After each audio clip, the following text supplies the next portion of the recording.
Siin Vabaõhumuuseumis läheb täna suuremaks kevadtööde tegemiseks, aga sellisel linnapurlena ei kõlba mitte kartulipõllule minna. Nii et ajame õige türbid selga.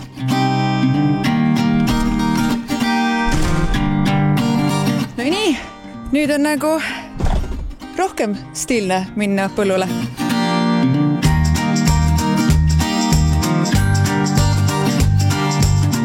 Vastset põllumajandusministrit Terrast tögati ametiaja alguses pidevalt küsimusega, et millal siis on õige aeg kartul maha panna. Nüüd võib minister sõnumi edasi anda. Seltsimehed, aeg on käes.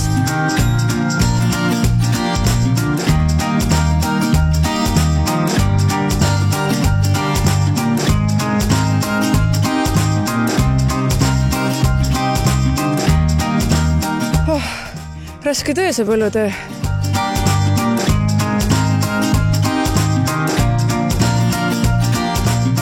Kuidas siis töö on täna? Töö on nagu töö ikka, ega töö ei ole puhkus, et eks ta võtab ikka võhmale, aga kui sa midagi maha ei pane, ega sul ei ole seal sügisel midagi võtta ka. Nii et kartul on ju see, mis ikka toidab, mis ikka aitab perel talve üle elada, nii et tuleb panna. Mis siis need peamised nipid on, kui nüüd naabritele ka natukene nõu anda, et kuidas see kartuli saak hea tuleb? Sa pead panema ta ikka, ütleme niimoodi tavaliselt öeldakse, et sa paned selle jala maha ja siis niimoodi see vahe võiks olla nii, nagu sinu enda jalg on. Ja suuremad kartulid lõikame väiksemaks, et ikka terve põld saaks kartulit täis pandud. Eesti Vabaõhumuuseumi töine päev on tingitud sellest, et mais tehti Sepa talus ajahüpe.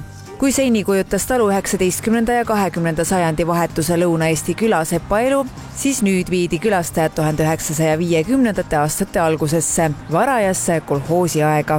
Tegu oli pimeda ja raske ajaga vahetult enne Stalini surma. Me oleme nüüd siis tulnud talusse, 1952 on aasta ja palun rääkige, mis siin siis praegu toimub, kuidas olustik on, mis maailmas toimub? Praegu on ikka meil päris rasked ajad tegelikult, et kolhoosivärk, ega see on ju selline, et ega siin ei saa ju õiget palka ega midagi ja eks see oma aiamaa on ju see, mis see nüüd kolhoosnikule antakse, see 0,6 hektarit, eks ole. See on see meie hingemaa, mis meil hinge sees hoiab. Detailirohke väljapanek ja vaiksed vihjed avavad pildi ajast, mil maaelu pöörati pea peale. See on pilk Nõukogude korra süngetesse algusaastatesse, kus propaganda ja tegelikkus käisid eri teid.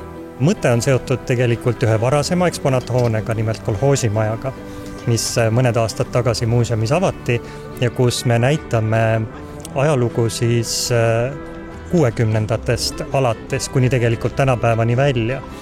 Ja meie varasemad ekspositsioonid jäävad jällegi sinna Eesti Vabariigi aega ja sealt tagasi, nii et üks lõik ajaloost oli meil siis katmata, see keeruline aeg, kui kolhoosid alustasid ja kuidas see siis maainimeste elu ja elu laiemalt tegelikult mõjutas. Aeg oli raske ja tasub siis olla tänulik, et meie saame tänapäevas elada, aga kui keegi tahab seda iseenda nahal tunnetada, siis Vabaõhumuuseumis saab seda teha.